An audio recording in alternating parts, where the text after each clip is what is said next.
On entend souvent parler de protection sociale. Qu'en est-il réellement? Nous allons tenter de donner quelques réponses dans cette capsule.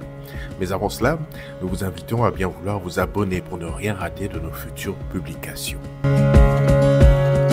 La protection sociale a pour objectif de garantir l'individu ou le ménage contre les risques sociaux d'origine professionnelle ou non, sachant qu'un risque est un événement futur ou incertain, engendrant un préjudice lorsqu'il se manifeste. Il devient social lorsqu'il est partagé par une collectivité.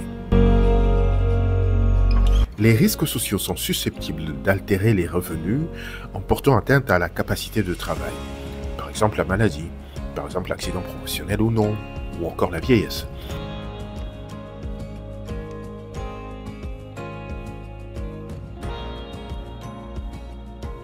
Les risques sociaux peuvent également empêcher la capacité de travail de s'exprimer, par exemple le chômage, ou encore entraîner des dépenses à charge de l'individu ou du ménage. La maladie, par exemple, ou même la naissance d'un enfant. La protection sociale assure donc à l'individu ou au ménage des prestations destinées soit à compenser les dépenses de protection sociale engagées pour s'en prémunir, soit à indemniser le manque à gagner, dans le cadre par exemple d'une indemnité journalière. De manière générale, le système de protection sociale est constitué par un ensemble d'organismes. On parle alors de la sécurité sociale. L'organisation de la sécurité sociale est fondée sur le principe de solidarité nationale. La sécurité sociale garantit les travailleurs et leurs familles contre les risques de toute nature, susceptibles de réduire ou de supprimer leur capacité de gain. Une autre question qu'on se pose souvent est de savoir quelle peut être l'origine des risques. Alors, il faut savoir que les risques peuvent être soit professionnels, c'est le cas des accidents du travail et des maladies professionnelles, mais elles peuvent également être non professionnelles. Par exemple, la maladie, la maternité, l'invalidité, la vieillesse et le décès. Il faut aussi savoir que la sécurité sociale est composée de différents régimes dont les contours sont dessinés par l'appartenance à telle ou telle catégorie professionnelle. Par exemple, le régime général, il couvre généralement les salariés non soumis à un régime particulier, de l'industrie, du commerce, des services, ainsi que certaines catégories de travailleurs assimilés à des salariés. Par exemple, en République démocratique du Congo, c'est la Caisse nationale de sécurité sociale qui gère le régime général de sécurité sociale. Mais il y a également des régimes spéciaux. Ils concernent certaines entreprises ou certaines activités. C'est le cas par exemple des régimes des fonctionnaires, qui en République démocratique du Congo est géré par la CENSAP, la Caisse nationale des agents publics de l'État. Dans d'autres pays, comme la France, il existe le régime des agricoles, il existe également un régime des non-salariés agricoles.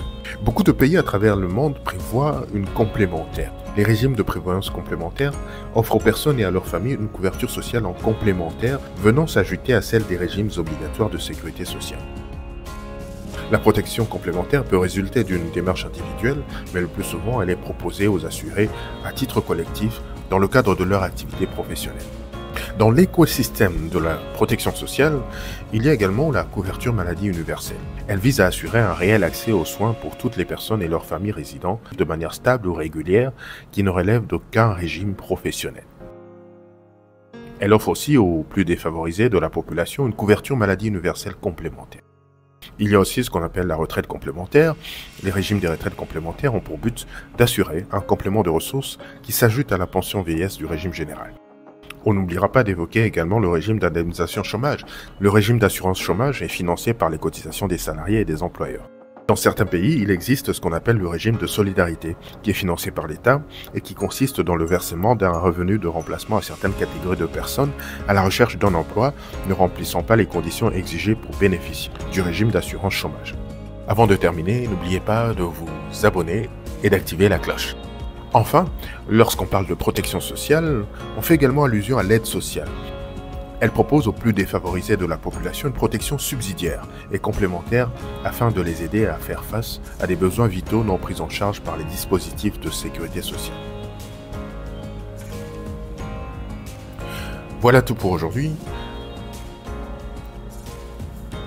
Nous espérons que ces informations vous ont été utiles pour vous permettre d'avoir une meilleure compréhension de la protection sociale, mais aussi de la sécurité sociale de manière très particulière.